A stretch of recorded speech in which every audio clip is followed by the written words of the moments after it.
Dari Bu Enda aja bisa nggak terbuat itu? Hmm? Bu Enda tak jadikan itu ya? Oh, apa saya aja coba tak coba ya. Oh iya, sorry.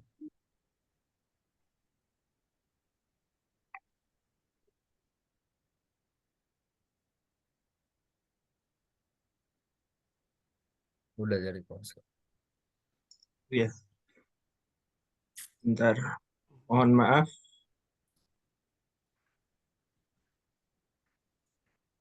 Yang mau presentasi siapa? Pak Sugeng? Iya, ini Bu dosen. Ya, monggo.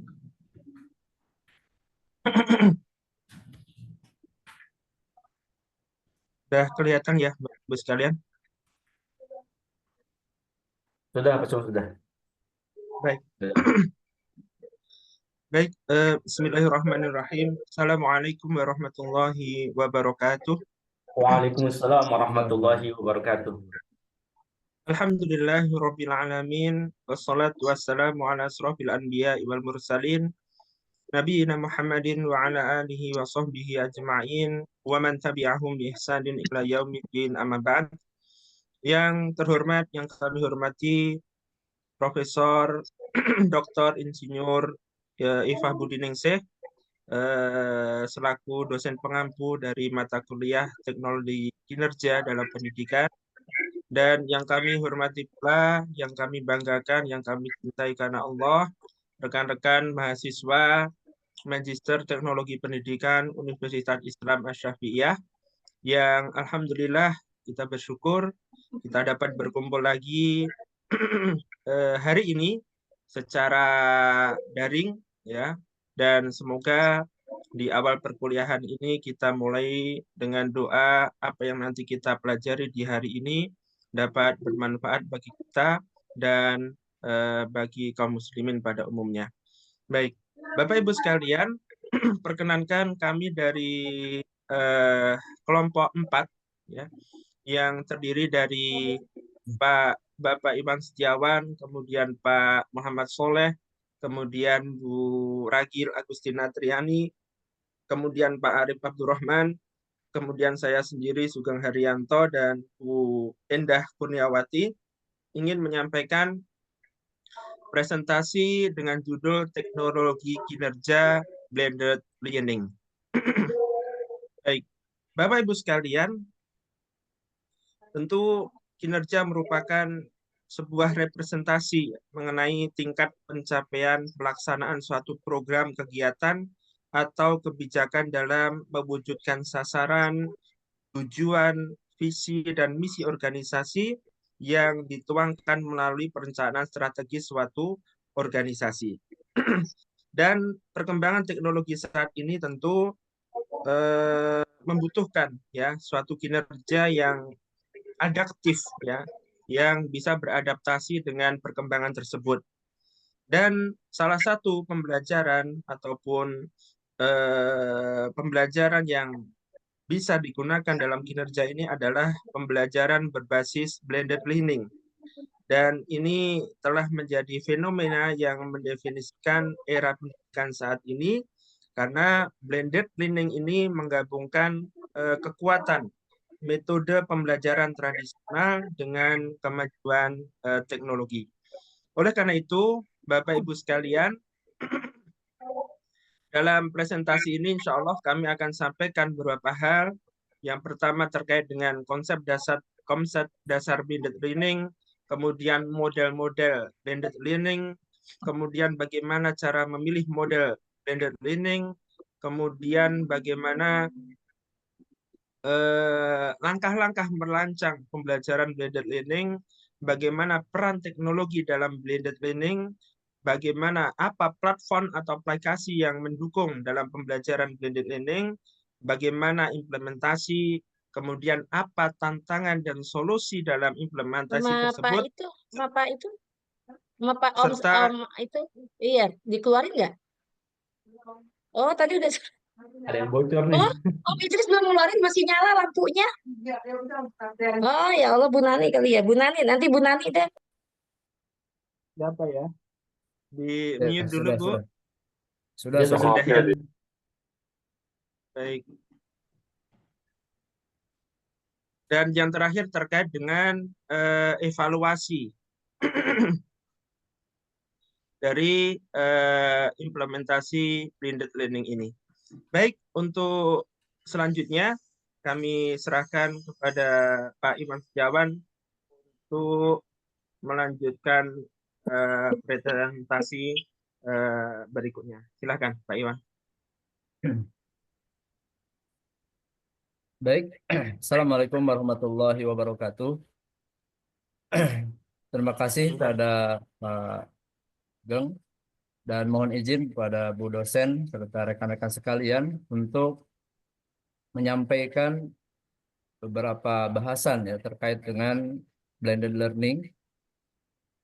Sebelum membahas konsep dasar blended learning, ketika kita kaitkan dengan teknologi kinerja, alangkah baiknya mungkin kita sedikit mengulas atau mengulang gitu ya, mengingat kembali kaitan dengan teknologi kinerja itu sendiri. Di mana kinerja berasal dari pengertian ya job performance yang menunjukkan prestasi kerja atau prestasi sesungguhnya yang dicapai oleh seseorang. Pengertian kinerja ini atau prestasi kerja adalah hasil kerja secara kualitas dan kuantitas yang dicapai oleh seseorang di dalam melaksanakan fungsinya sesuai dengan tanggung jawab yang dimiliki atau tanggung jawab yang diberikan kepadanya. Kaitan dengan teknologi kinerja, tentu teknologi kinerja ini merupakan bagian dari satu proses peningkatan kompetensi oleh manusia dan organisasi yang diharapkan bisa meningkatkan produktivitas dan efisiensi hasil kerja yang didasarkan pada pengembangan sistem yang sistemik dan sistematis. Sehingga kehadiran teknologi dalam pengukuran kinerja tentu ini akan sangat diharapkan berdampak signifikan untuk peningkatan produktivitas dan efisiensi hasil kerja dibanding dengan mungkin secara konvensional atau tradisional. Kemudian, salah satu teknologi kinerja yang bisa membantu ya untuk penilaian kinerja tadi adalah apa yang akan kita bahas, yakni dengan adanya sistem blended learning. Di mana blended learning ini merupakan istilah dari bahasa Inggris ya, yaitu blended dan learning. Blended artinya campuran atau kombinasi. Sedangkan learning, bagaimana kita maklumi bahwa berarti adalah pembelajaran. Sehingga blended learning pada dasarnya merupakan gabungan keunggulan pembelajaran yang dilakukan secara tatap muka dan secara virtual. Blended learning juga disebutkan bahwa pembelajaran yang berlangsung melalui integrasi internet dan media digital membentuk format kelas yang membutuhkan kehadiran fisik guru dan siswa. Blended learning adalah model pembelajaran yang memberikan kemudahan di dalam sistem pembelajaran dengan menghubungkan teknik penyampaian yang berbeda, menampilkan model dan gaya belajar, memperkenalkan berbagai pilihan yang berbeda, dan media pertukaran antar guru dan siswa. Blended learning merupakan perpaduan unsur-unsur pembelajaran secara tatap muka dan online, sehingga kehadiran blended learning ini tentu akan menjadi solusi ya, karena blended learning bisa kita akses dimanapun, kapanpun, tentu ini akan menjadi aksesibilitas yang lebih memudahkan kita semuanya atau memudahkan untuk melakukan penilaian kinerja. Terkait dengan blended learning ini, maka di slide ini adalah kita akan mencoba mengkaji bagaimana konsep dasar dari blended learning. Konsep dasar blended learning yang pertama kita mulai dari integrasi teknologi. Teknologi digunakan sebagai sarana untuk menyampaikan materi pembelajaran, memfasilitasi interaksi siswa, dan memberikan umpan balik secara efektif. Kemudian yang kedua, fleksibilitas. Bahwa blended learning memberikan fleksibilitas bagi siswa untuk dengan mudah bisa mengakses materi pembelajaran kapan saja dan di mana saja melalui platform daring atau dalam jaringan. Hal ini tentu memungkinkan siswa dengan berbagai kebutuhan, berbagai keadaan, preferensi belajar secara mandiri dalam waktu tempo mereka masing-masing. Dan ini merupakan solusi yang mungkin tidak akan kita dapatkan ya di dalam tatap muka atau sistem di selain blended learning ini. Kemudian konsep berikutnya adalah personalisasi pembelajaran, di mana melalui penggabungan elemen-elemen pembelajaran daring dan tatap muka ini, guru dapat menyajikan materi pembelajaran secara beragam dan menyesuaikannya dengan kebutuhan dan minat individual siswa. Kemudian konsep berikutnya adalah kolaborasi dan interaksi. Blended learning juga mampu mendorong kolaborasi dan interaksi antar siswa, baik secara daring maupun ketika tatap muka. Melalui platform daring, siswa dapat berkolaborasi dalam proyek-proyek pembelajaran, berpartisipasi dalam diskusi daring, dan berbagi sumber daya secara lebih efisien. Kemudian berikutnya, konsep blended learning yaitu pembelajaran berbasis data. Pada blended learning, data yang dihasilkan dari aktivitas pembelajaran online dapat digunakan untuk memantau kemajuan siswa, menilai efektivitas pembelajaran, dan membuat keputusan pedagogis yang lebih tepat. Keseimbangan antara pembelajaran daring dan tatap muka merupakan konsep blended learning berikutnya, yang mana konsep blended learning menekankan pentingnya menciptakan keseimbangan yang tepat antara pembelajaran daring dan tatap muka.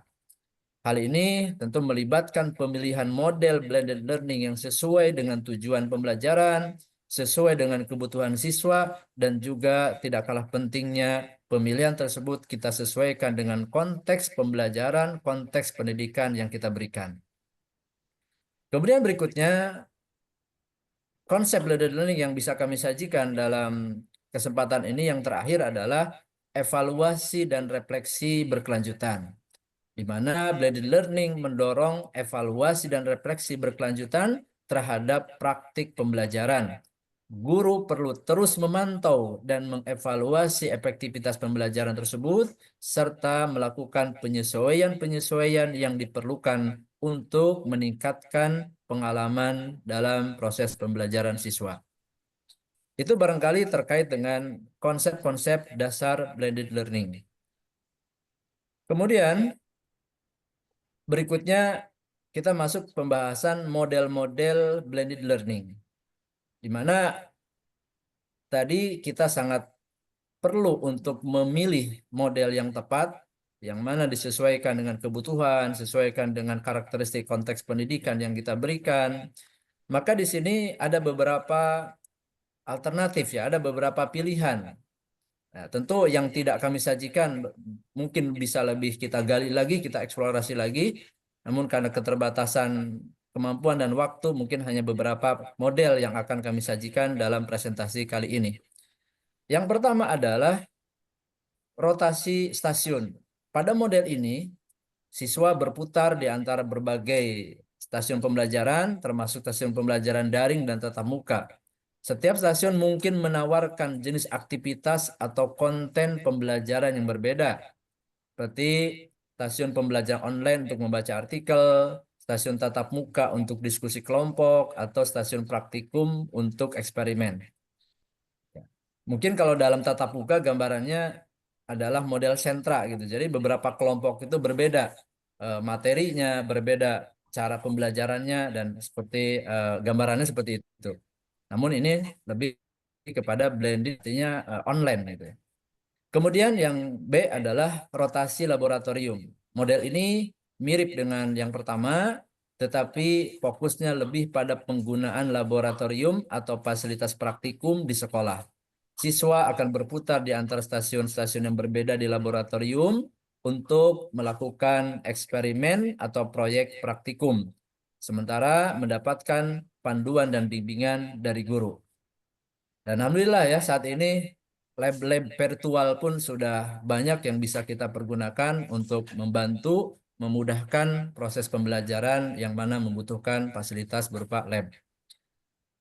Kemudian yang berikutnya adalah pendekatan fleksibel, di mana siswa memiliki fleksibilitas untuk memilih kombinasi pembelajaran daring dan tatap muka yang sesuai dengan kebutuhan dan preferensi mereka sendiri. Guru memberikan materi pembelajaran daring yang dapat diakses secara mandiri oleh siswa, sementara sesi tatap muka digunakan untuk diskusi, pemecahan masalah, penguatan materi, penerapan konsep, dan seterusnya. Sehingga bisa kita simpulkan bahwa saling menguatkan antara proses online dengan tatap muka yang diselenggarakan dalam blended learning ini.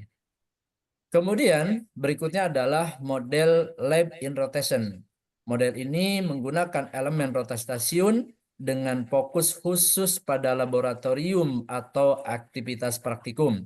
Siswa akan berputar di antara stasiun praktikum yang berbeda di laboratorium, sementara mereka pun akan mendapatkan bimbingan langsung dari guru atau instruktur. Kemudian pendekatan flipped classroom.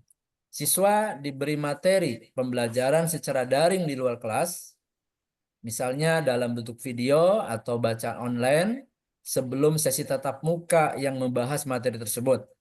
Sesi tatap muka kemudian digunakan untuk mendiskusikan, untuk mengembangkan konsep-konsep dalam bentuk penerapan terhadap soal-soal misalkan atau problem solving dan aktivitas berbasis proyek yang berorientasi pada penerapan pengetahuan, yang mana pengetahuan tadi mereka sudah pelajari sebelumnya melalui bacaan atau sumber online atau kegiatan di rumah masing-masing. Itulah gambaran flipped classroom.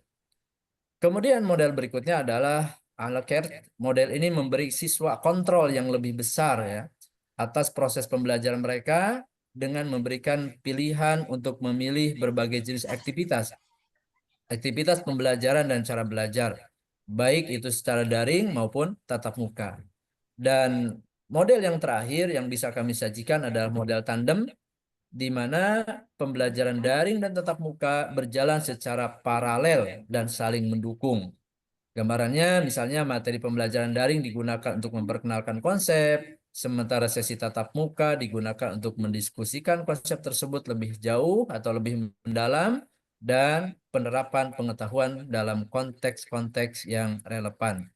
Ya. Mungkin itu Bu dosen dan rekan-rekan kaitan dengan dua pokok bahasan yang bisa kami sajikan, yakni model blended learning.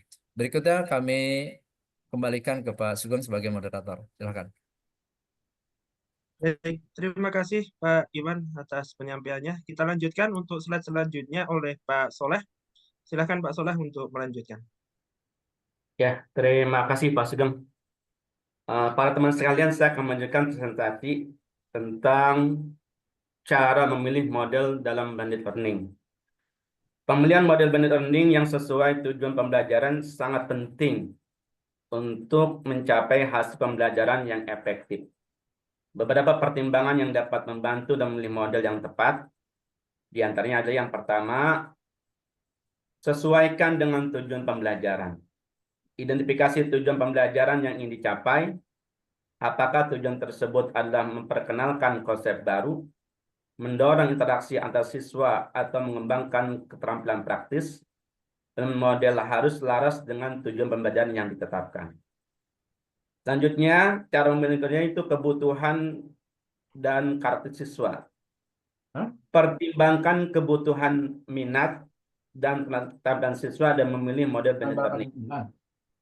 Model yang cocok untuk siswa yang lebih mandiri dan terbiasa dengan teknologi mungkin berbeda dengan model yang cocok untuk siswa yang memerlukan bimbingan lebih langsung dari guru.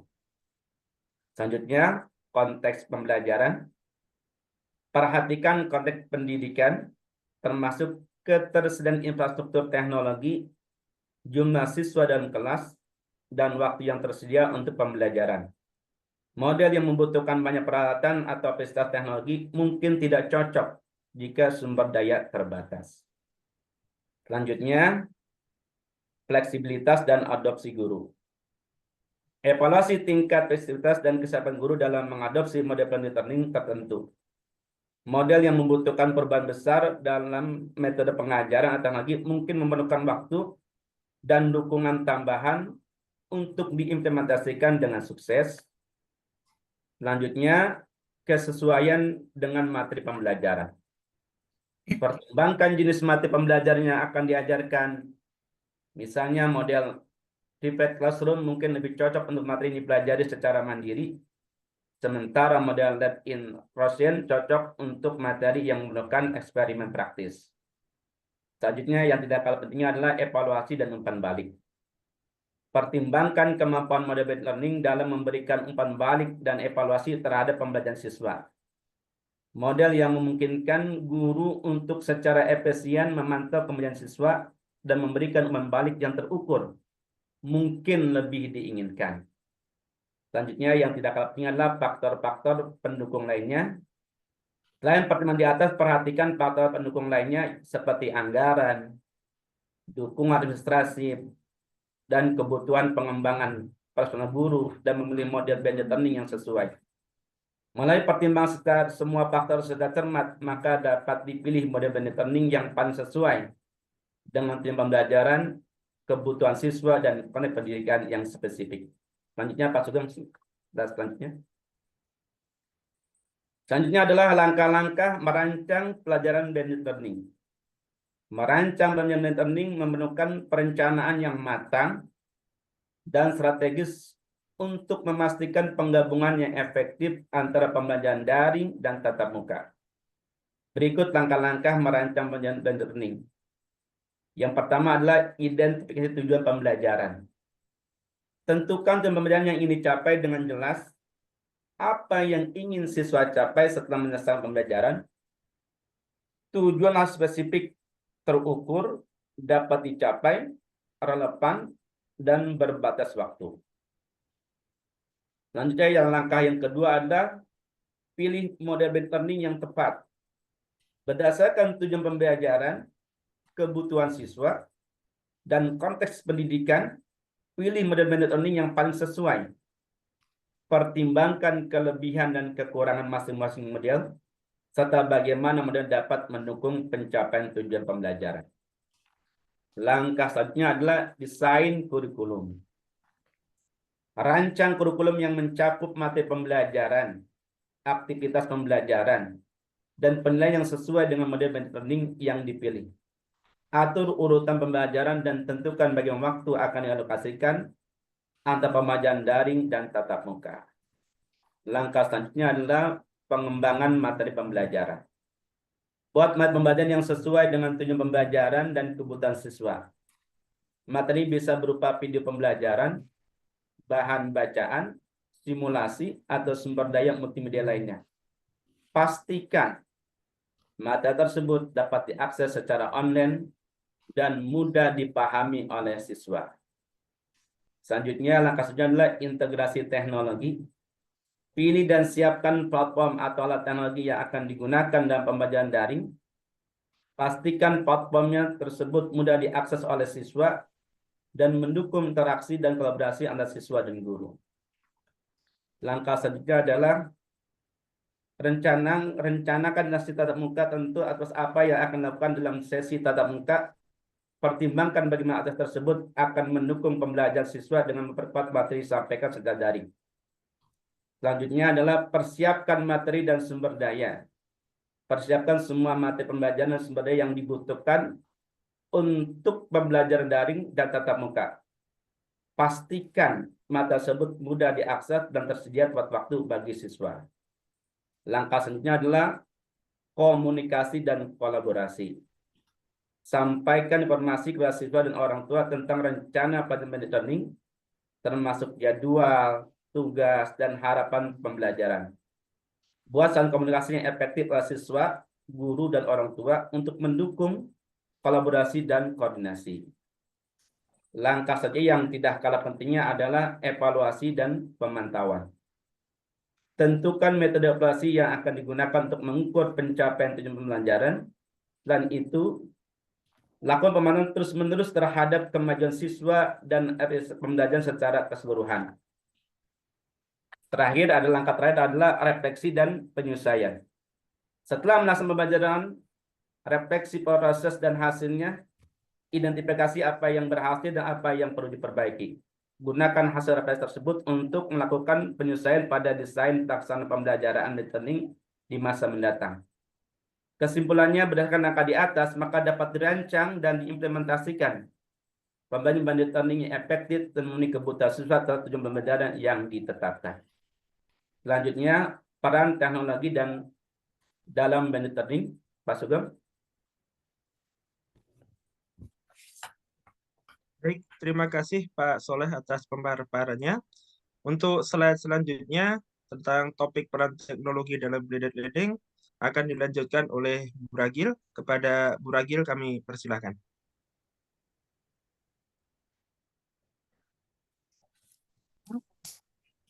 Baik, terima kasih Pak Sugeng. Selanjutnya saya akan menjelaskan mengenai peran teknologi dalam blended learning. Yang pertama adalah pengiriman materi pembelajaran. Kemudian interaksi dan kolaborasi. Selanjutnya umpan balik dan evaluasi. Yang keempat adalah personalisasi pembelajaran. Yang kelima, kemajuan dan pemantauan siswa. Yang keenam, aksesibilitas dan fleksibilitas. Yang ketujuh, pengembangan keterampilan digital. Dan kedelapan, kolaborasi antara siswa dan guru.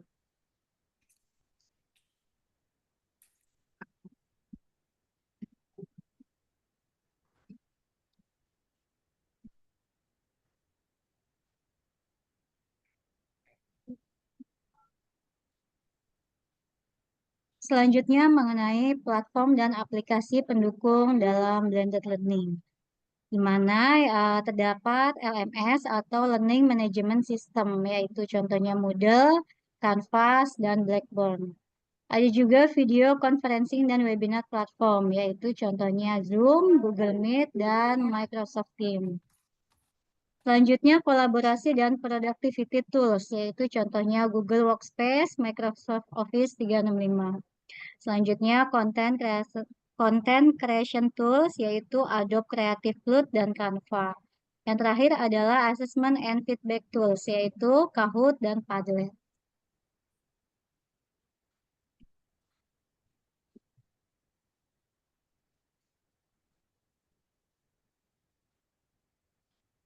Terima kasih Pak Sugeng. Baik, terima kasih Bu Ragil. Selanjutnya akan dilanjutkan oleh Bu Indah. Kepada Bu Indah dipersilakan. Baik, terima kasih Pak Sugeng. Baik, Bapak dan Ibu, serta Ibu dosen yang saya hormati, saya akan melanjutkan atau memaparkan tentang implementasi blended learning dalam pembelajaran. Dalam implementasi blended learning tersebut dimulai dalam persiapan, ya.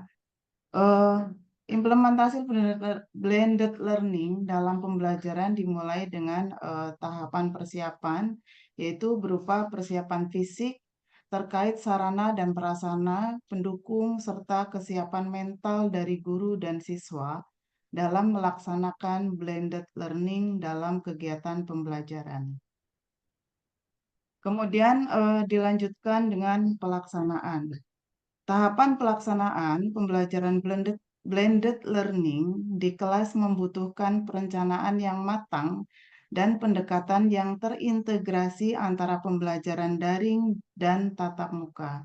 Adapun langkah-langkahnya, yang pertama adalah pendahuluan dan konteks, kemudian sesi daring pertama, selanjutnya aktivitas pembelajaran tahap tatap muka, kemudian penerapan konsep dalam konteks nyata, diskusi, refleksi, dan umpan balik, selanjutnya tugas atau proyek lanjutan, kemudian konsolidasi dan penutup, dan yang terakhir adalah evaluasi dan pemantauan. Dari tahapan-tahapan tersebut, sebentar Pak, sebentar. Dari tahapan tersebut dapat disimpulkan bahwa langkah-langkah Di atas mungkin dapat maka pembelajaran blended learning dapat terlaksana dengan efektif dan memastikan bahwa siswa mendapatkan pengalaman pembelajaran yang terpadu dan mendalam. Next. Kemudian tantangan implementasi blended learning. Di sini tantangan-tantangan tersebut dapat kami jelaskan mulai dari akses teknologi yang terbatas, kemudian keterampilan digital yang terbatas, kesenjangan belajar, dan kebutuhan tambahan dalam perencanaan dan pelaksanaan.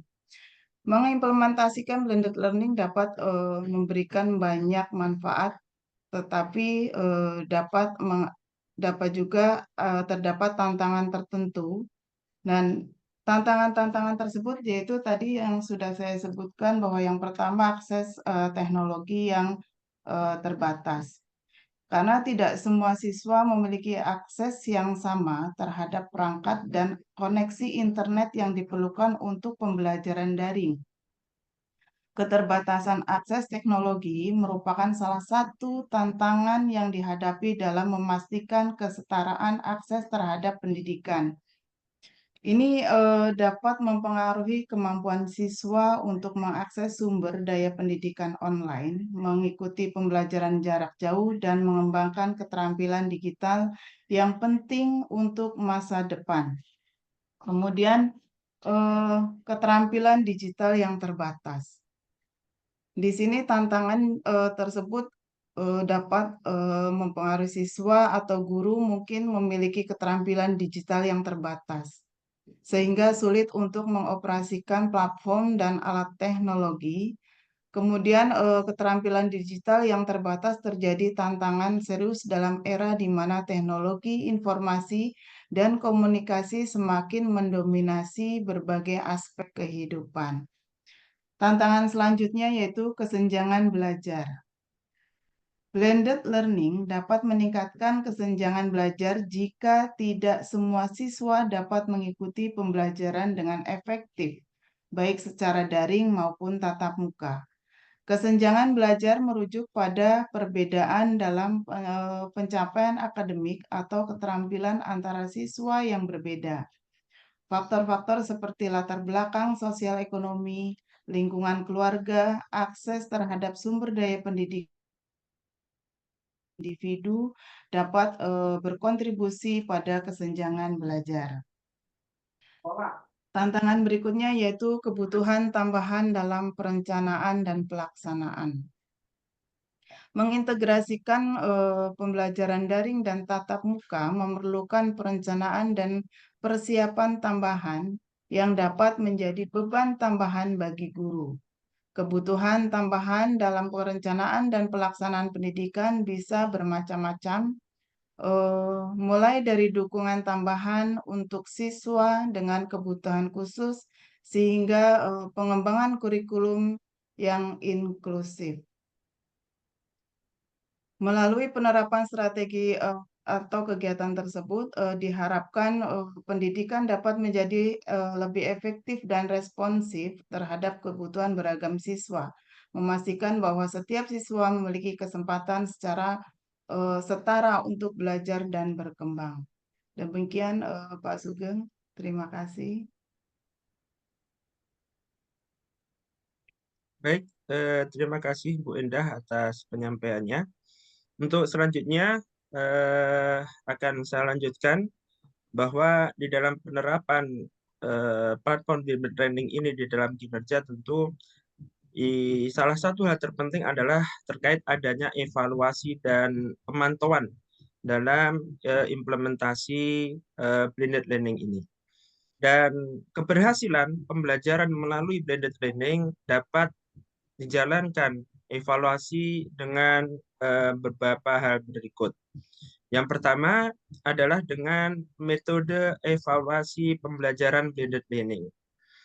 Evaluasi pembelajaran blended learning memerlukan pendekatan yang terintegrasi antara penilaian pembelajaran daring dan tatap muka. beberapa metode evaluasi yang dapat digunakan dalam pembelajaran blended learning dalam metode evaluasi ini adalah yang pertama adalah penilaian formatif secara online. Kemudian yang kedua adalah dengan diskusi dan forum secara online. Kemudian yang ketiga adalah penugasan proyek secara kolaboratif. Kemudian yang keempat bisa dilakukan dengan ujian atau tes secara daring. Yang kelima adalah portofolio yang dijalankan secara digital. Kemudian juga dilakukan dengan evaluasi kinerja secara tatap muka. Kemudian yang ketujuh adalah survei kepuasan siswa. Dan yang kedelapan dalam poin metode evaluasi ini adalah refleksi dan diskusi kelompok. Melalui penggabungan berbagai metode evaluasi ini, guru dapat mendapatkan pemahaman yang komprehensif tentang kemajuan dan pencapaian siswa dalam pembelajaran secara blended learning ini. Kemudian, evaluasi dan pemantauan dalam aplikasi atau implementasi blended learning ini juga dapat dilakukan yakni dengan penggunaan data untuk memantau kemajuan dan efektivitas pembelajaran blended learning ini. Penggunaan data untuk memantau kemajuan dan efektivitas pembelajaran secara blended learning ini sangat penting untuk membantu guru membuat keputusan yang tepat, menyesuaikan instruksi, dan meningkatkan pengalaman pembelajaran siswa. Dan dalam hal ini ada beberapa cara ya, dalam penggunaan data untuk melakukan evaluasi atau pemantauan dalam blended learning. Yang pertama adalah analisis interaksi ya yang dilakukan secara daring. Kemudian yang kedua adalah penilaian secara otomatis. Kemudian yang ketiga adalah analisis kemajuan siswa yang menggunakan data. Kemudian yang keempat adalah evaluasi umpan balik. Kemudian yang kelima adalah analisis kinerja secara kelompok.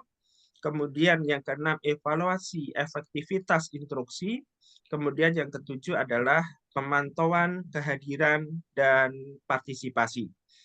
Melalui penggunaan data yang dilakukan secara efektif tersebut, guru dapat memantau kemajuan siswa, mengevaluasi efektivitas pembelajaran, dan dapat membuat keputusan yang didasarkan pada bukti untuk meningkatkan pengalaman pembelajaran siswa dalam blended learning ini. Dan yang terakhir, evaluasi dan pemantauan dapat kita lakukan dengan cara penyesuaian berkelanjutan terhadap hasil evaluasi. Penyesuaian berkelanjutan berdasarkan hasil evaluasi merupakan langkah penting dalam meningkatkan efektivitas pembelajaran secara blended learning ini. Beberapa langkah yang dapat dilakukan dalam penyesuaian berkelanjutan berdasarkan hasil evaluasi ini diantaranya adalah yang pertama, secara analisis data. Kemudian yang kedua adalah identifikasi tren dan pola. Kemudian yang ketiga adalah identifikasi area perbaikan yang perlu dilakukan. Kemudian yang keempat adalah penyesuaian materi dan instruksi di dalam blended learning ini. Kemudian yang kelima adalah penyediaan dukungan tambahan. Kemudian yang keenam adalah penyediaan pelatihan tambahan bagi guru sehingga dapat menambah skill atau meningkatkan pengetahuan bagi guru untuk melakukan atau mengimplementasikan sistem blended learning ini. Kemudian yang ketujuh adalah pengembangan konten pembelajaran. Kemudian yang kedelapan adalah monitoring dan evaluasi lanjutan. Dan yang terakhir, yang kesembilan dalam poin ini adalah kolaborasi dan pembelajaran bersama. Melalui penyesuaian berkelanjutan dan berdasarkan hasil evaluasi, maka insya Allah dapat dipastikan bahwa pembelajaran blended learning terus berkembang dan meningkatkan kualitas pembelajaran bagi siswa dari waktu ke waktu. Mungkin ini yang dapat kami sampaikan, Bu dosen, Prof. Ifah, dan rekan-rekan sekalian terkait dengan teknologi kinerja dalam blended learning. Dan sebelum saya tutup, maka saya ingin menyampaikan kesimpulan dari materi ini bahwa blended learning adalah pembelajaran yang mengkombinasikan antara tatap muka, yakni pembelajaran konvensional, di mana antara siswa dan guru berinteraksi secara langsung, belajar mandiri, belajar dengan berbagai modul yang telah disediakan, serta belajar mandiri secara online. Blended learning adalah langkah penting menuju pengalaman pembelajaran yang lebih interaktif, inklusif, dan berorientasi pada siswa. Blended learning juga memberikan kesempatan bagi guru dan siswa untuk menyesuaikan pembelajaran dengan gaya belajar, meningkatkan keterlibatan dalam proses pembelajaran, dan mengembangkan keterampilan yang relevan dengan perkembangan zaman. Mungkin itu Bapak Ibu sekalian yang dapat kami sampaikan. Semoga bermanfaat. Dan untuk selanjutnya kami buka sesi tanya jawab ataupun masukan ataupun tambahan ataupun saran. Kami persilahkan kepada Bapak Ibu sekalian. Ayo, monggo teman-teman. Bertanya, sebenarnya ini banyak banget yang perlu dipertanyakan ini sebenarnya. Kalau Bapak Ibu hanya mendengarkan, nggak mencermati apa sih ini, what gitu ya, atau how apa ini. Tapi kalau hanya mendengarkan saja ya nggak akan ada yang bertanya. Monggo kasih kesempatan teman-teman, silakan. Nggak ditarik bayaran ya Pak Sugeng ya. Ya, gratis Bu. Gratis ya. Dapat pahala bertanya, nambah pengetahuan kok. Monggo. Atau mungkin nanti dari Prof. Ifah mendapatkan hadiah gitu yang bertanya. Iya, yang lain dulu coba, yang lain. Sebenarnya banyak Oh. banget itu pertanyaan per item PPT kan bisa ditanyakan itu. Oh iya, ini Pak Hayat setelah mendengar hadiah langsung rasen ini. Oh iya, monggo Pak Silakan Adi. Pak Hayat, monggo.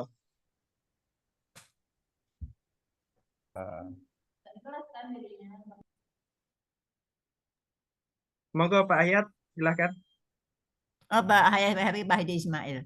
Beda. Baik, terima kasih Pak Soleh dan teman-teman yang presentasi. Yang terhormat Bu dosen, Bu dosen yang kami hormati. Pak Soleh dan teman-teman, saya itu pernah membaca satu artikel terkait dengan teknik metode flip classroom itu. Tadi kan ada jenis-jenis dari blended learning itu ada flip room ya. Coba dibuka Pak, dibuka itu jenis-jenis buka lagi Pak. Blended learning. Flip. Coba dibuka ada lagi. Ke berapa? 7 dah. PPT ke 7 apa ya? Ke 5 lah. Nih. Nah itu pendekatan flip classroom. Nah, izin sedikit pengetahuan saya tentang flip classroom ini yang pernah saya baca adalah si guru ini memberikan satu penugasan yang dikerjakan bukan di sekolah tapi di rumah.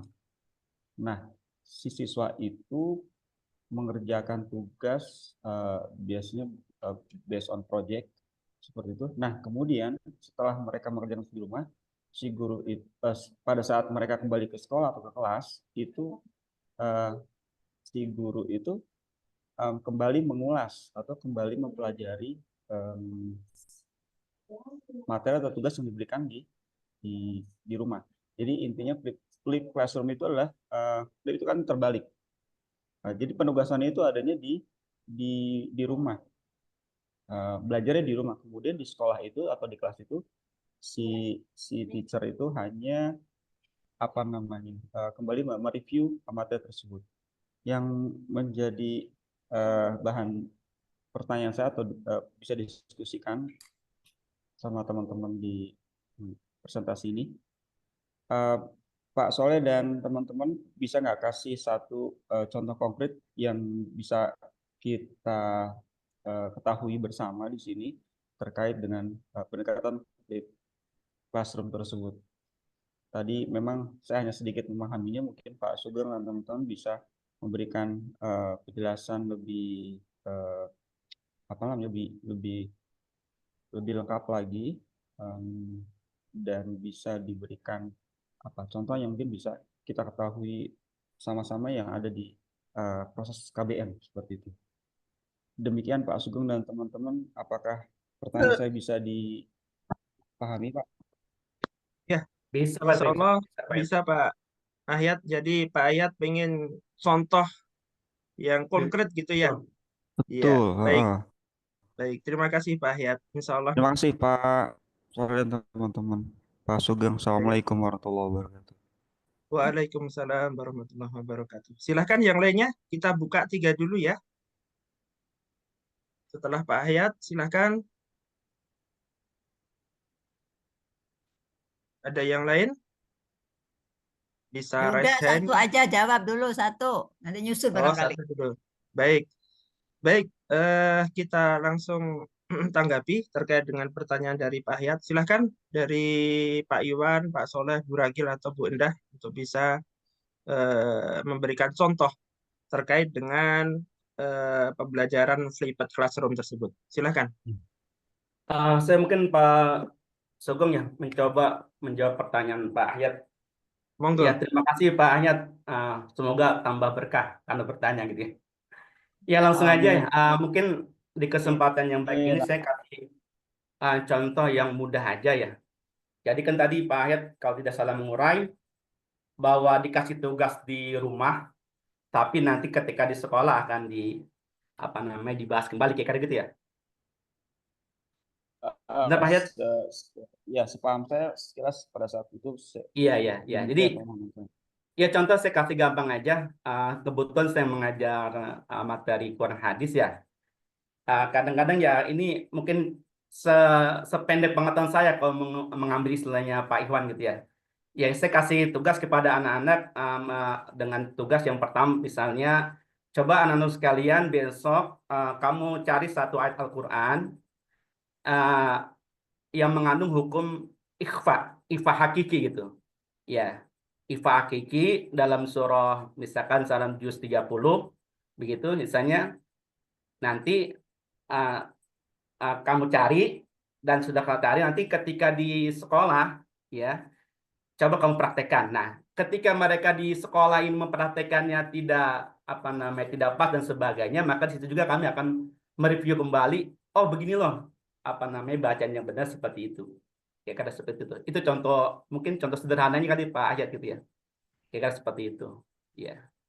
Mungkin nanti dari teman-teman mungkin ada contoh yang lain, mungkin itu sependek contoh sederhana dari saya gitu. Mungkin nanti Pak Ikhwan atau Bu Ragi atau Bu Enda bisa menambah contoh dengan yang lainnya. Ya, terima kasih. Itu aja mungkin Pak Sugeng. Baik, Iya. terima Izin kasih Pak. menambahkan Pak Sugeng. Silahkan Bu Ragil, monggo. Terima kasih untuk pertanyaannya dari Pak Ahyat. Sesempit pengetahuan saya, menurut saya mengenai tentang pembelajaran flipped classroom ya, yaitu pendekatan di mana kegiatan tersebut tuh sebelum pembelajaran di kelas dimulai, biasanya guru itu memberikan video pembelajaran atau memberikan tugas dari modul bacaan gitu. Jadi siswa itu belajar secara mandiri dulu nih sebelum di kelas. Misalnya di grup itu siswa diminta misalnya, contohnya misalnya disuruh melihat video kalau anak SD ya, kebetulan karena saya di SD melihat video tentang gaya atau percepatan yang ada di YouTube. Silakan kalian cari ya nak gitu. Masing-masing belajar mandiri dulu di rumah gitu sebelum sebelum pembelajaran di kelas dilakukan. Kemudian pada saat ketemuan pembelajaran di kelas, nah baru guru ini menanyakan nih pada siswa apa saja nih dari yang mereka sudah lihat dari video YouTube ataupun dari modul bacaan gitu. Apa sih yang masih belum mereka pahami? Nah, di situ terjadi diskusi gitu, bisa melalui kelompok ataupun secara individu gitu. Apa saja yang ingin mereka belum pahami, yang ingin mereka tanyakan. Kemudian selanjutnya eksperimen sederhana nih dari yang masalah yang mereka ingin tanyakan itu dilakukan eksperimen bersama guru. Nah, sampai eh, menemukan solusinya gitu. Jadi, misalnya bagaimana menarik benda dengan tali gitu untuk memahami gaya dan percepatan. Nah, ketika sudah bereksperimen bersama, maka sudah ditemukan gitu dari hasilnya itu. Nah, baru di akhir kegiatan itu merefleksikan siswa dan guru itu dari eksperimen tersebut. Itu menurut saya Pak Hayat. Mohon maaf atas kekurangannya. Terima kasih. Baik, terima kasih Bu Ragil. Ada tambahan dari Ada Pak lagi Iwan, yang Bu Endah? mau nambahin temennya, siapa yang mau nambahin? Monggo. Baik, izin Pak Sugeng, Bu dosen Oh, Silakan Bu. untuk menambahkan sedikit eh, mengenai apa yang tadi pertanyaan dari Pak Ahyat, contoh konkret dalam kegiatan atau pendekatan flat classroom ya. Sedikit sekali saya akan menambahkan untuk hal apa konkretnya. Mungkin di sini mulai seperti tadi yang disampaikan oleh Bu Agil bahwa pertama guru memberikan materi berupa video. Ya, anak-anak melihat eh, kegiatan pembelajaran hari ini, misalkan tadi yang apa contohnya di IPA mengenai pertumbuhan hewan. Kemudian setelah melihat materi-materi tersebut, kemudian guru eh, memberikan tugas kepada siswanya membuat kelompok di mana diberikan model-model sederhana tentang sistem, misalkan tentang bagaimana proses pertumbuhan pada hewan tersebut. Kemudian setelah itu, setelah memberikan tugas kelompok tersebut, anak-anak mengerjakan. Setiap kelompok mempresentasikan model-model yang dibuat dalam dan menjelaskan cara-cara kerjanya. Mungkin itu yang bisa saya tambahkan. Kurang lebihnya mohon maaf. Terima kasih. Baik. Terima Ada kasih Bu lagi? Endah. Ada tambahan Pak Iwan? Dari Ya timnya mungkin ya? Boleh, dari sedikit, luar tim juga boleh. ya Bu, sedikit saja ya untuk contoh-contohnya. Saya kira sudah banyak tadi ya implementatifnya dan secara umum memiliki kesamaan konsep, yakni pada intinya adalah private classroom ini salah satu model atau pendekatan blended learning yang menggabungkan antara pembelajaran mandiri ya. Kalau memang media yang dipelajari secara mandiri berupa video berupa online, berarti kan memang dia melakukan kegiatan pembelajaran online. Kemudian setelah itu melakukan kegiatan tatap muka bersama guru untuk melakukan pendalaman, konfirmasi pemahaman, dan diskusi-diskusi lebih mendalam terkait dengan konten materi yang dipelajari. Dan kebetulan ini di sekolah kami sedang kita coba galakan gitu, karena kami melihat bahwa private classroom ini merupakan pendekatan yang cukup inovatif ya, menjadi solusi dan menghadirkan kebermanfaatan yang banyak gitu. Contoh misalkan bagaimana si guru ini bisa menghemat waktu untuk menjelaskan konsep karena konsep tersebut sudah di-PR-kan, katakan sudah diberikan tugas sebelumnya sebelum masuk kelas. Sehingga interaksi guru di dalam kelas itu akan lebih fokus kepada pendalaman dan siswa pun akan mengalami pembelajaran personalisasi ya, pembelajaran sesuai dengan kecepatan mereka belajar, sehingga kita akan mengetahui siswa-siswa yang mungkin punya kecepatan dan kemampuan lebih baik belajar akan lebih mudah gitu ya, tanpa penjelasan guru mereka akan memahami. Bahkan di kelas tertentu mungkin kita akan membangun kualitas interaksi antara siswa, di mana ketika kita sudah tugaskan mereka mempelajari lewat video, misalkan tadi video pembelajaran, contoh misalkan kelas kecil ya tentang perkalian, tentang pecahan misalkan. Konsep itu di rumah sudah dipelajari. Dan biasanya kalau kami arahkan, selain mempelajari video itu, guru pun menyiapkan soal yang dibuat guru sehingga siswa itu bisa menerapkan gitu ya konsep yang dipelajari di video itu dalam pengerjaan soal yang juga di-PR-kan. Nah, ketika di kelas dibahas sejauh mana siapa saja yang sudah memahami konsep, siapa saja yang sudah bisa mengerjakan soal gitu ya. Bahkan bisa tutor sebaya gitu. Mereka yang sudah bisa mengajarkan ke yang lain dan seterusnya. Jadi kolaboratif, diskusi kelas sangat dinamis, pemahaman yang mendalam dan partisipasi aktif bisa kita bangun melalui private classroom ini. Mungkin itu menguatkan saja ya terkait dengan contoh, saya kira sudah sangat relevan dan banyak tadi diberikan oleh teman-teman. Demikian Pak Sugeng, terima kasih. Baik, terima kasih Pak Iwan. Silakan yang lainnya, ada yang menambahkan atau mungkin ada yang bertanya lagi? Pak Sugeng, ini udah kurang 10 menit ya. Kita ke sesi kedua nanti, jadi saya akan kasih komen dulu ya. Terima kasih ya. Kita Baik, beri Prof, aplaus silakan. kelompok berapa 4 ya, aplaus. Terima kasih, ini presentasinya sudah bagus, nggak ada yang words di copy ya. Mudah-mudahan seperti ini selanjutnya. Sebenarnya gini, coba lihat tadi PPT nomor 7 tadi, coba PPT nomor 7 coba tadi yang macam-macam itu.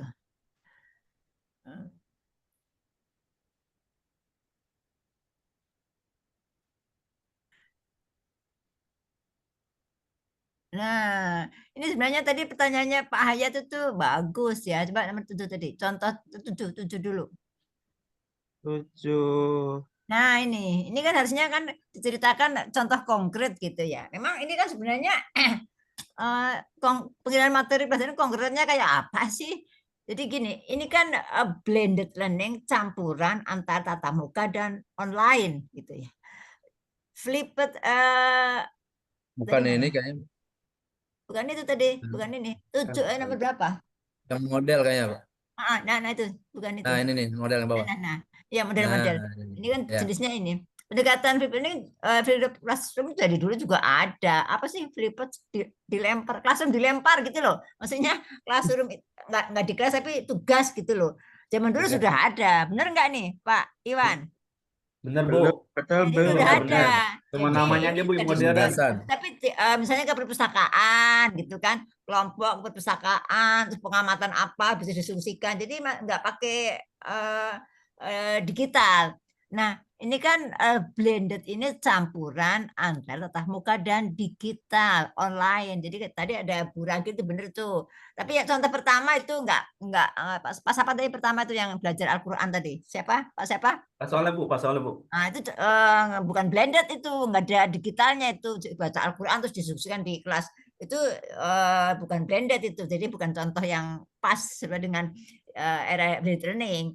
Yang Bu Ragi itu benar. Jadi dikasih tugas nonton video berapa video itu 3 video. Nah, besoknya diskusikan di kelas sampai menemukan kesimpulan, kesepakatan. Oh ya, ternyata ini yang benar, ini yang salah gitu kan. Jadi sekali lagi apapun harus ke siswa itu berikan contoh salah dan non salah, itu yang benar. Jadi dampak makan sambil berdiri, dampak makan sambil duduk itu ada itu saya bilang gitu. Jadi nggak boleh berarti nih. Jadi terus terang saja guru-guru pasti udah hafal kalau memberikan tugas tuh berikan contoh yang salah dan non salah gitu ya. Jadi ini sebenarnya apa sih rotasi stasiun, rotasi laboratorium? Kalau bisa diberikan contoh konkret ini kan. Ini kan sebenarnya dulu sudah ada ini, benar nggak nih? Saya tanya. Semuanya udah ada dari dulu kan? Iya. Benar nggak Pak Iwan? Zaman dulu sudah ada kan? Lab. Sudah ada Bu, sudah ada. Sudah ada semua ini. Nah sekarang tinggal di-blended kan pakai proporsi digitalnya berapa. Nah yang dari disajikan tadi itu saya perhatikan yang standar berapa persen sih? Berapa blendednya? Berapa tatap mukanya? Bahwa itu termasuk. Jadi ada tatap muka full, ada blended learning, ada online, ada 3 nih. Tetapi batasannya yang mana ini? Kan? Coba saya tanya, kalau kelas kita ini menurut Anda blended atau online learning? Jujur.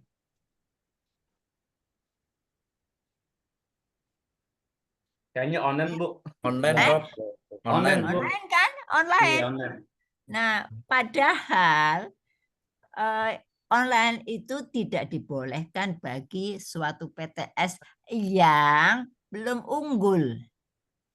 Nggak boleh, harus izin pakai LMS. Nggak pakai kayak gini. Nah, kita UIA pakainya total. Jadi selama 3 semester itu blended campuran. Kemarin kan seminar, bimbingan tesis, kemarin datang ke kampus enggak? Datang, Bu. Nah, itu. Jadi hitungannya nambah pertemuan online. Tapi bimbingan tesis, nanti ketemu dosennya, minta tanda tangan, terus seminar, ujian seminar proposal, seminar kan tatap muka, ya kan? Jadi total itu gitu ya. Saya bisa jadikan ini sumber ini batasannya. Ada yang bisa jawab nggak? Berapa persen? Coba siapa yang bisa jawab? Berapa persen dikatakan blended, dikatakan tatap muka, dikatakan online? Ada batasannya nggak? Berapa persen pertemuan ini? Ada nggak? Ada yang tahu? Kalau lihat di ini Bu, jurnal ada salah satunya nih, secara umum institusi menerapkan 50%, 50% katanya, Dok, Prof. Itu. Ya, Berapa ada persen? salah satu Tatap jurnal muka, ini. 50%. Artikel. Artikel. Nah, itu kan ada artikel ya gitu ya. Iya, Tapi iya, Prof. sebenarnya bisa saya sharing coba. Iya. Coba saya sharing dulu ya. Ini dari Kemdikbud nih. Dari Kemdikbud.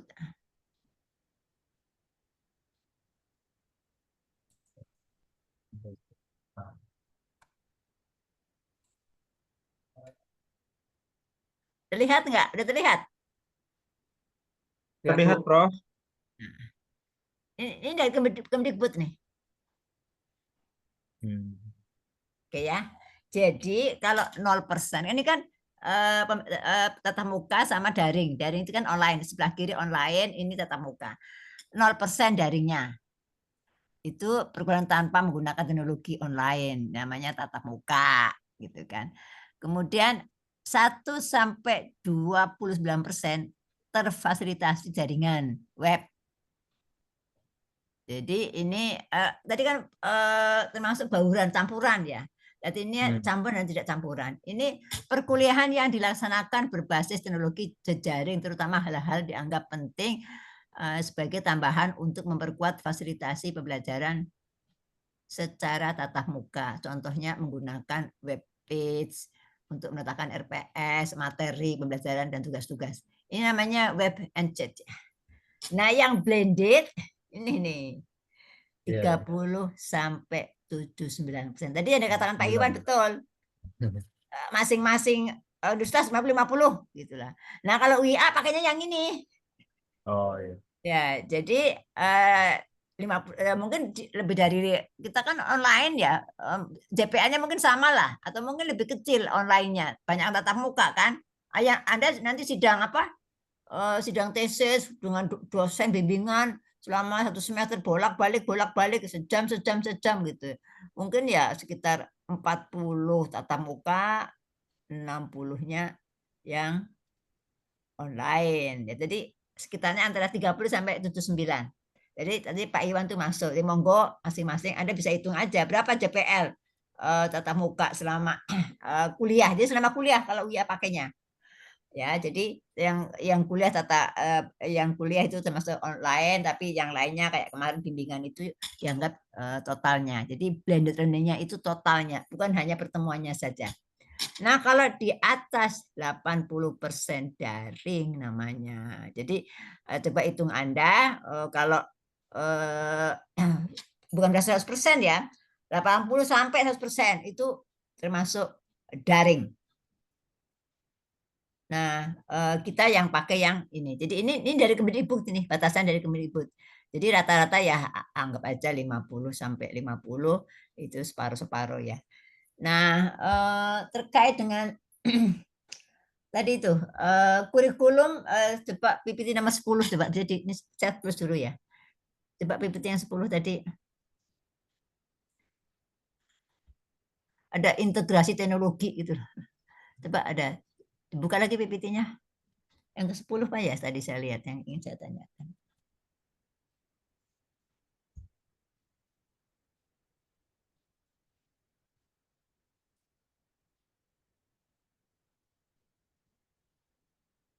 Coba ini banyak tantangan coba. Ya, ini ada tantangan. Nah, itu tuh ya. Jadi oke lah yang tantangan akses teknologi, oke ya, nggak ada keterampilan digital, artinya guru-guru gaptek gitu kan, muridnya gaptek repot ya, nggak bisa ya. Kemudian ini kesenjangan proses belajar. Ini ketika gurunya tidak mempunyai kemampuan integrasi teknologi terhadap konten, terhadap pedagoginya, ya. Jadi ketiganya itunya juga. Jadi bagaimana mengintegrasi teknologi dengan konten dan pedagogik, nggak gampang ya.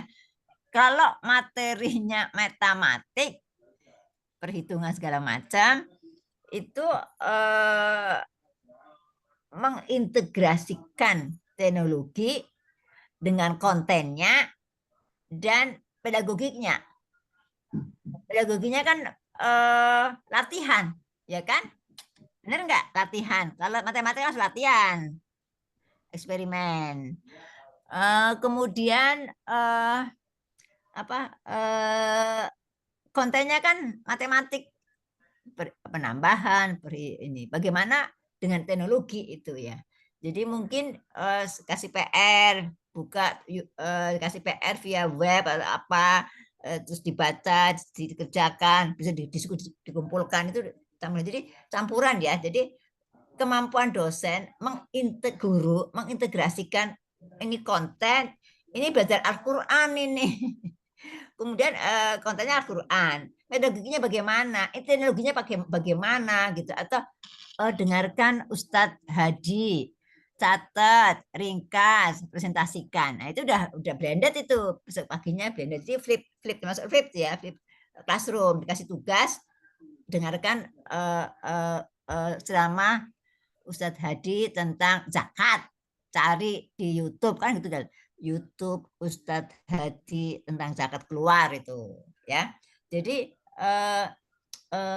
tantangannya itu kemampuan guru dalam mengintegrasikan teknologi dengan konten dan pedagogik.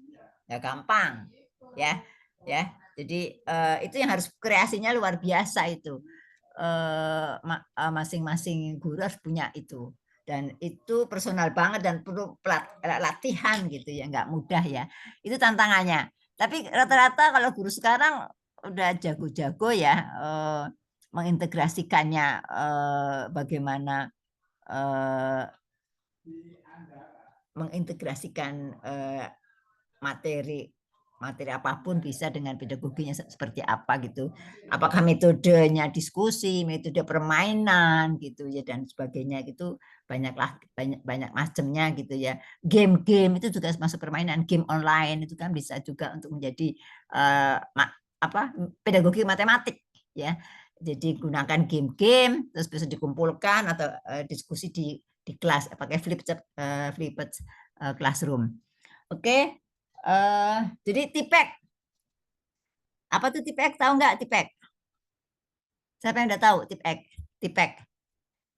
Saya close dulu nih. Coba di close, ini udah cukup nih. Di close. Apa itu TIPEK? Ada yang tahu? Integrasi TIPEK. Integrasi teknologi, pedagogik, and content knowledge. Itu orang TP harus menguasai itu. Tapi saya kira guru-guru lebih menguasai karena di lapangan ya. Jadi blended learning itu campuran ya, dan sekarang sudah mulai digunakan ya supaya ketika M-learning sudah di tangan, jadi di anak-anak itu kalau pulang nanti ada pembatasan ya, anak-anak itu boleh pakai HP tapi hanya untuk boleh pembelajaran saja, PR gitu ya, dengarkan sejarah ringkas, terus present di kelas gitu. Banyak kok itu sudah misalnya sejarah peperangan Diponegoro di YouTube banyak. Kita besok lagi presentasi, menurut Anda bagaimana, apa yang menarik supaya how to present gitu ya. Terus terang saja anak-anak sekarang itu menulis tuh sangat rendah banget kemampuan menulis, membaca. Saya udah cerita belum ya? Hari Senin datang ke satu instansi, ya, mesti dasar buku tamu. Ya saya nulis nama gitu kan, nulis nama gitu ya. Nama saya, coba ini kira-kira teman-teman bisa baca nggak tulisan saya?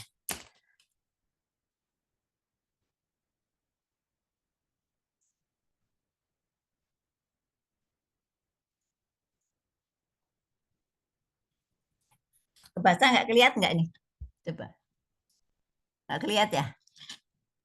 Nah. Nggak kelihatan, Bu Dosen. Nggak kelihatan, Bu. Bagaimana caranya ya? Oh, di foto kali ya? Iya, Bu. Di foto terus? Kelihatan. Ya. Kelihatan. Ke WhatsApp ya. Oh, nggak kelihatan ya. Jadi tulisan saya ya I gitu kan. Jadi gini loh.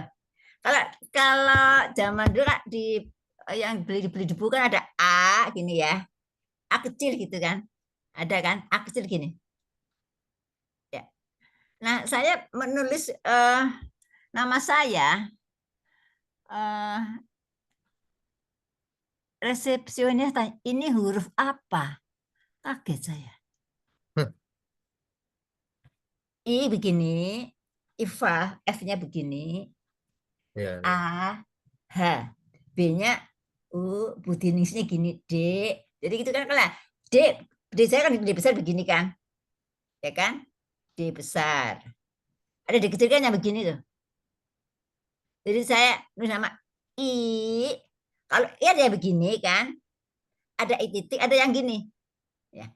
Anda tahu nggak tulis I kayak gitu-gitu? Tahu nggak sih?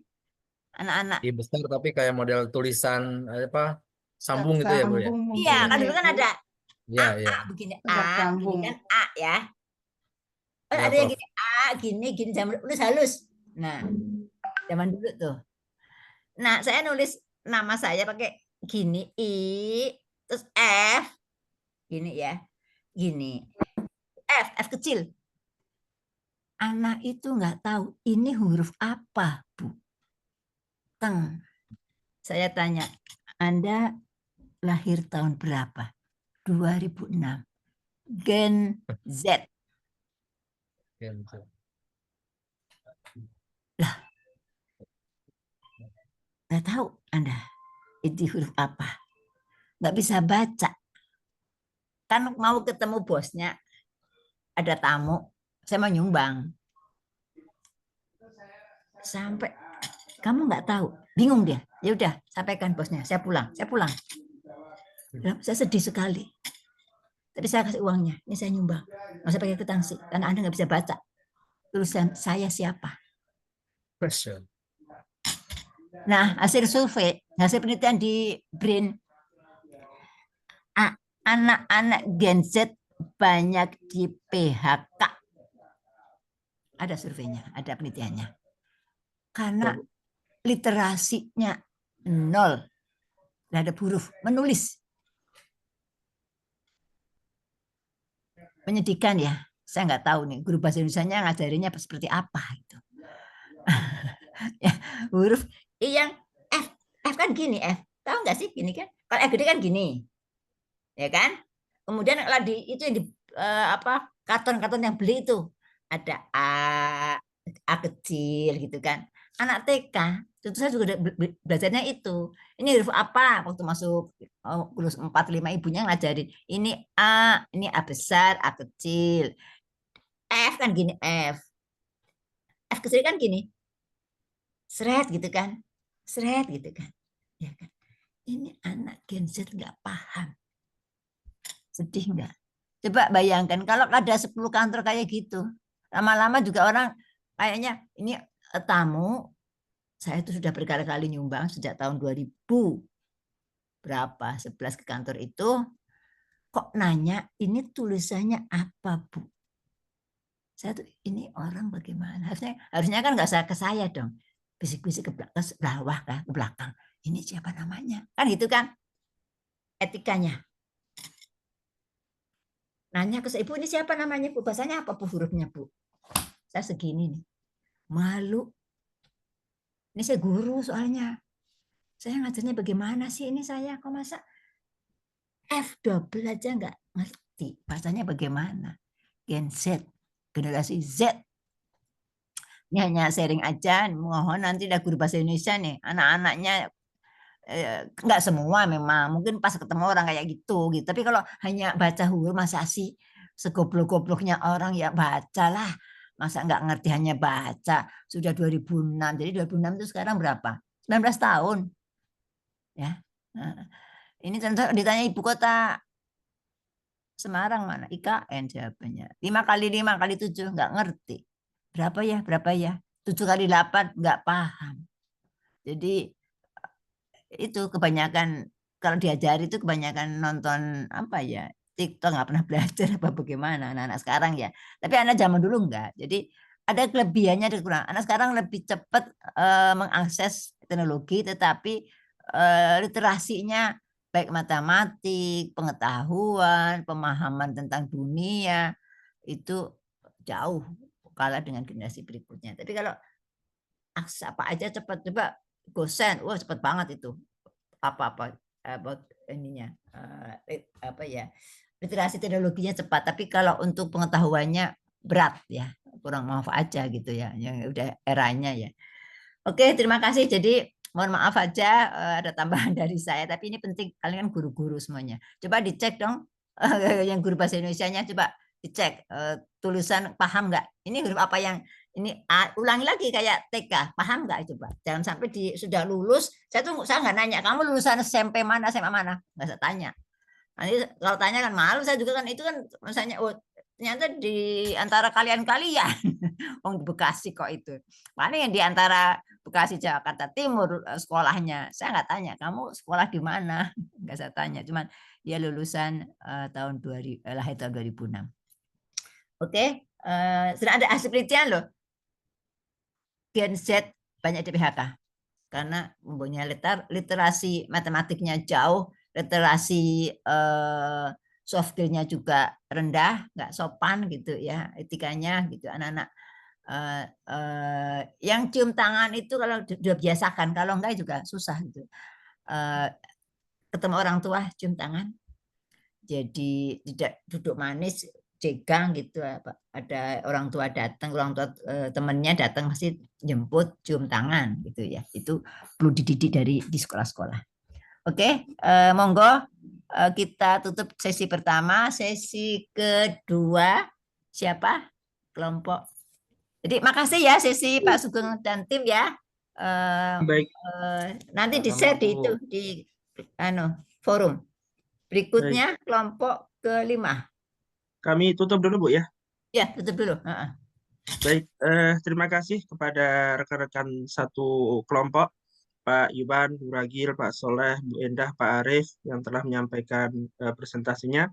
Sekaligus juga kami ucapkan terima kasih kepada Bu dosen Prof. Ifah yang telah memberikan penguatan materi, dan kepada rekan-rekan sekalian yang telah menyimak dan sekaligus berpartisipasi dalam diskusi kali ini.